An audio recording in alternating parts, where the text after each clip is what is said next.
அடுத்த பிறவியில் நான் பொம்பளையாக பிறக்கணும்.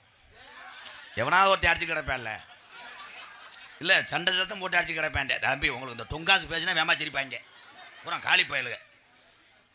அன்றைக்கி ஒரு ஊரில் அப்துல் கலாம் அப்படி இப்படின்றே ஒரு ஆள் ஏதாவது கவுச்சியா பேசியா இல்லைன்னா காசு தர மாட்டேன்றார். ஊர் அம்பலார். பெரியவர்கள் எல்லாம் பெரியவர்களாக இருந்தால் சிறியவர்கள் எல்லாம் பணியை சிறப்பாக செய்வார்கள். இன்றைக்கி பெரிய ஆள் மோசம்தான் அதிகமாக இருக்குது. பேப்பர் தெரிய மாட்டா 85 வயசு கிளவே கோத்தா 10 வயது சிறுமியை பாலியல் வன்கொடுமை பண்ணுறாங்க. அப்படி யாரா தம்பி சூ தெரிச்சு போகும். அவனுக்கு என்னென்னா லேடிஸ் கிடைக்கல, அதான் திணறேன். திணறுதா சட்டி அழுத்துதாடா. பாலியல் வன்கொடுமை யாரையுமே நான் குறை சொல்வதற்காக இந்த மீட்டிங் மாநாடு படவில்லை. செம்பட்டி விடுதலை ஒன்று மட்டும் சொல்கிறேன், தாய்மாரட்டெல்லாம் உங்கள் குடும்பத்தை கணவரை உங்கள் சுற்றி உள்ளவர்களை எப்படி பார்த்துக்கொள்வீர்களோ அதே மாதிரி பொம்பளை பிள்ளை பெற்றவர்கள் ரொம்ப கவனமாக பார்த்துக்கங்க. நம்மளே பாதுகாத்தாத்தான் உண்டு. அதே மாதிரி ஆண் சிங்கங்களே உன்னுடைய திறமையிலையும் உன்னுடைய உழைப்பிலையும் மட்டும் என்னைக்கு நம்பிக்கை வை. அவன் நம்மளுக்கு இதை செஞ்சுருக்கான். சில பேர் அதான்டா இது வேண்டாம் மொய் செய்கிறது. சித்தப்பா வீட்டுக்கு 1 லட்சம் எழுதணும்னா 1.5 லட்சம் எழுதிடுவார். கடைசியில் சித்தப்பன் 85,000 எழுதுவேன். சித்தப்பனை வெட்டிட்டு போய் செயலில் இருப்பேன். என்னைய பொறுத்தளவு மொய் வாங்குவதும் குற்றம், மொய் செய்வதும் குற்றம்.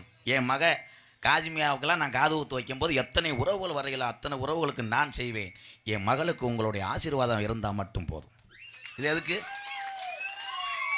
இது எதுக்குன்னா எனக்கு அதிக சொந்தக்காரங்க எல்லாருமே தமிழை யாரோ எல்லாரும் சொந்தக்காரங்க தான். நான் அன்பாளையத்தில் இருக்கேன், விருதுநகர் மாவட்டத்தில். என் மகளுக்கு காது ஊற்று வைப்பேன். கோயம்புத்தூர்லேருந்து வருவேன்.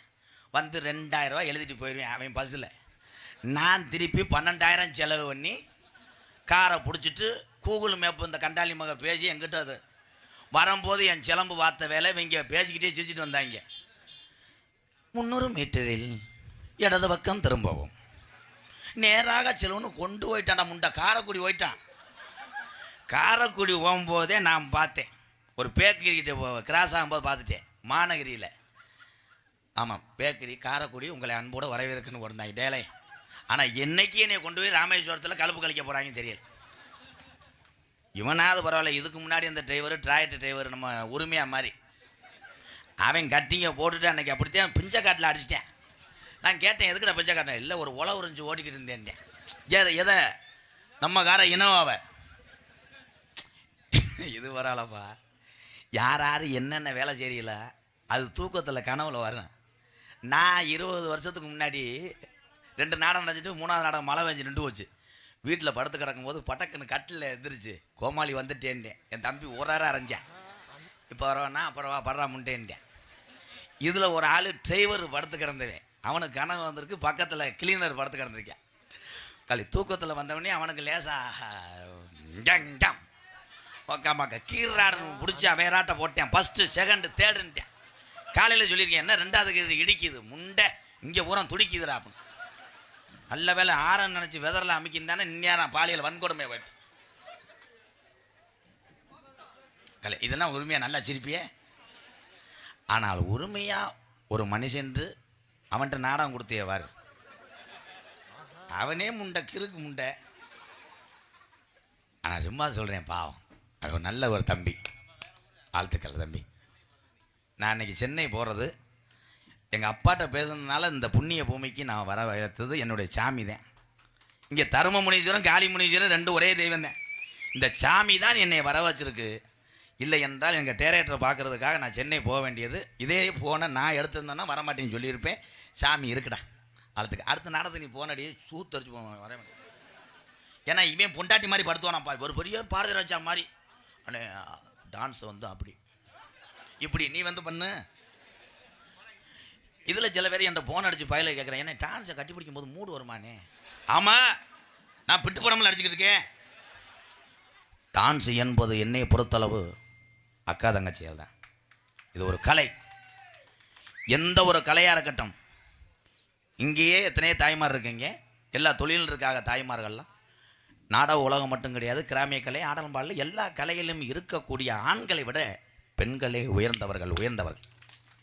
தன்னுடைய மானம் தன்னுடைய குடும்பம் இதெல்லாம் ஓடிக்கிட்டே இருக்கு பார்த்தியா. நம்ம எங்கே வேணாலும் இது பண்ணலாம். எது பண்ணலாம்னு யோசிக்கிறாங்க. எதுவும் பண்ண முடியாமல் தானே இருக்கேன். இத்தனை பேரும் இங்கே வந்திருக்கிறாள் என்றால் மன கஷ்டத்திலான எல்லாரும் இருக்கீங்க. தம்பி தம்பி அந்த இதெல்லாம் சொல்லாத தம்பி. அன்னைக்கு அப்படித்தான் கூட்டத்தில் ஒருத்தன் படக்குன்னு இருந்துச்சு, வருங்கால பிரதமர் வாழ்கன்ட்டேன். போலீஸ் ஊரம் துப்பாக்கியோட என்னை சுத்திருச்சு. ஏன்டா அப்படித்தான் சொல்லிக் கொடுக்குறேன். ஒரே ஒரு விஷயம், அரசியல் வேண்டாம். நான் ஒரு கட்சி ஆரம்பிக்க போகிறேன். அந்த கட்சி வந்து என்ன கட்சின்னா, சரி டொங்காசு கட்சி ஆரம்பிக்கிறேன். கொடி எப்படி கப்பலிங்கு கோஷம் சேர்ந்த மாதிரியா என் தம்பி? கவலை இல்லாத மனிதன் யாரும் கிடையாது. கவலை இல்லாத மனிதர் என்றால் பிறந்த குழந்தையை தவிர எல்லாத்துக்கும் கவலை இருக்கிறது. நான் உன்னை மட்டும் வேண்டுகிறேன், இங்கே வந்திருக்கின்ற தமிழகத்தில் இருக்கின்ற என் அன்பு உறவுக்கெல்லாம் வாழ்க்கையிலே கவலை நீங்கி நல்லதொரு வாழ்க்கையை கிடைக்கணும்னு அந்த 18ஆம் படியான காளி முனியனை வேண்டிக்கிறேன். நீங்கள் எல்லாரும் நல்லா இருக்கணும். இன்னொரு பிறவி எம்கேஆர் பிறக்க போகிறதில்லை. உங்களை எல்லாம் இந்த கோமாளி வேஷம் போட்டு நான் பார்க்க போகிறது கிடையாது. இருக்கிற வரைக்கும் ஒன்று சொல்கிறேன், விட்டு கொடுக்குறவையும் கெட்டு போக மாட்டேன். நீ ரொம்ப பாதிச்சிருக்கடாடே, அண்ணன் தளர விடலை, நீ எல்லாத்தையும் கலர விட்டுட்டியாடா. என் தம்பிக்கு எவ்வளோ கஷ்டம். இதில் ஆம்பளையால் உரம் போய் பேட்டி எடுத்தா சொல்ல கேளு, இவ்வளோ குடிக்கிறீங்களே எதுக்கு? மனசுனே வலிக்குதுனே. என்ன 20 வருஷமாக விரும்பினேன், போயிட்டா. நைட்டி கொண்டு எடுத்து கொடுப்பேனே, சட்டி பொம்மை கலரு முழிச்சுக்கிட்டு தான் கேட்பா. கண்டாளி விட்டுட்டு போயிட்டா. அவங்க அப்பையாத்தாட்ட பேசி கட்ட வேண்டியதானே. நான் விரும்பினதை அடுத்தையும் முட்டாட்டிடான்ட்டேன். என்னத்த சொல்ல, புருஷன் வெட்டத்தானே செய்வேன். ஆனால் ஆம்பளை 1008 கெட்ட வழக்கம் செய்கிறோம். ஆனால் எல்லாத்தையும் பொறுத்து கொண்டு இந்த உலகத்திலே சாமியாக நம்மளை காப்பது பெத்த தாய்க்கு அப்புறம் தாரந்தான். பொம்பளை கை தட்ட மாட்டேங்கலதா. அதுக்கு தானே அந்த கடுப்பு தானே தண்ணியை போட்டு வந்து கணேசி போயில ஏற்றிக்கிட்டு புழக்க போடுறாங்க. அப்புறம் வெளியே இருக்கும்போது கடுக்குதுன்ற.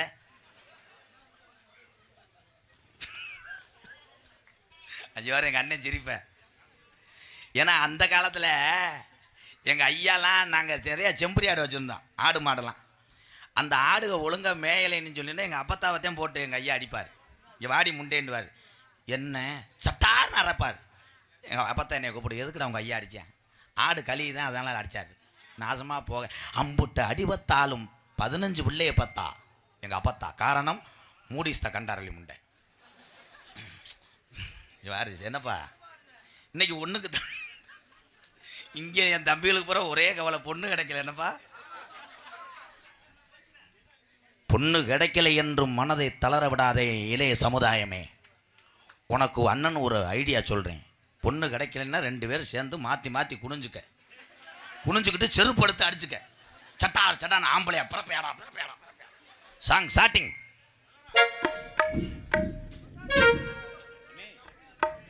கப்ளிங்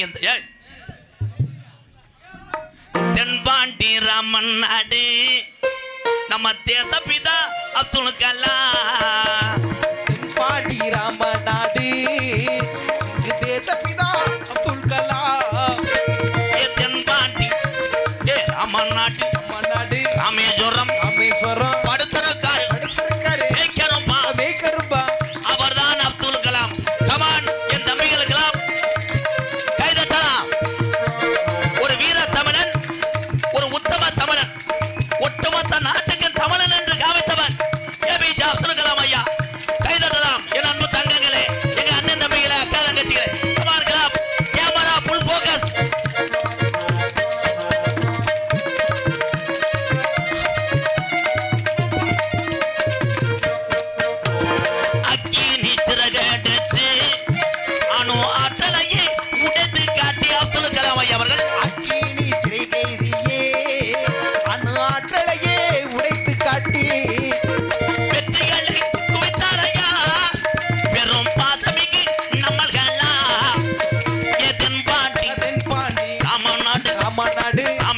ராமேஸ்வரம் எங்க இருக்காரு? அங்க படுத்திருக்காரு அந்த பேய்க்கரம்பா, அவர்தான் அப்துல் கலாம்.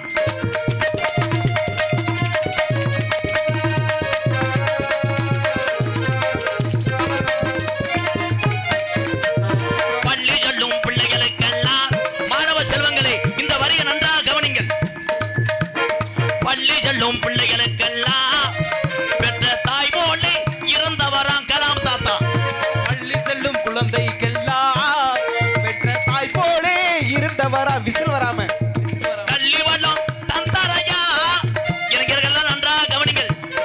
கல்வி வளத்தை உருவாக்க வேண்டும், நல்லதொரு கனவுகளை இளைஞர்கள் காண வேண்டும் என்று சாகுவரை நினைத்து பார்த்து செத்தார் ஏபிஜே அப்துல் கலாம். பின் மீது கணக்கே வீணார், தமிழக மண் மீது புகழ்ந்து வீணார். பின் மீது கணையே வீணார், தமிழக மண் மீது முடிசுடினார். உங்களை எண்ணி பாடுகின்றோம் பெரும் உத்தமரா தங்க கல்லா. இப்படி ஒரு மனிதன் தானே, இப்படி ஒரு மனிதன் இனிமேல் இந்த தமிழகத்திலே பிறக்க மாட்டார். ஆனா இளைய சமுதாயம் நினைத்தால் அப்துல் கலாம் ஐயா மாதிரி ஒவ்வொரு இளைஞரும் உருவாகலாம். ஒட்டுமொத்த நாடுகள் ஏபிஜே அப்துல் கலாம் ஐயாவை இனி வரை எதிரியாக நினைத்துக் கொண்டிருக்கிறார். ஏன் அமெரிக்கா போன்ற வல்லரசு நாடுகள் எல்லாம் இந்தியாவை நம்ம தொட முடியாத காரணத்துக்கு காரணம் ஒத்த தமிழன் ஏபிஜே அப்துல் கலாம் ஐயா கண்டுபிடித்த அந்த அணுசக்தி ஆயுதங்கள் தான் ஒட்டுமொத்த நாடுகளையும் மிரள வைத்தான். தமிழகத்திலே ஏபிஜே அப்துல் கலாம் ஐயா பிறந்த புண்ணிய பூமி இந்த தமிழ்நாட்டிலே நாமெல்லாம் பிறந்தோம் என்பது நமக்கு பெருமை. வாழ்க தமிழ், வளர்க தமிழ். ஜெய் ஹிந்த்.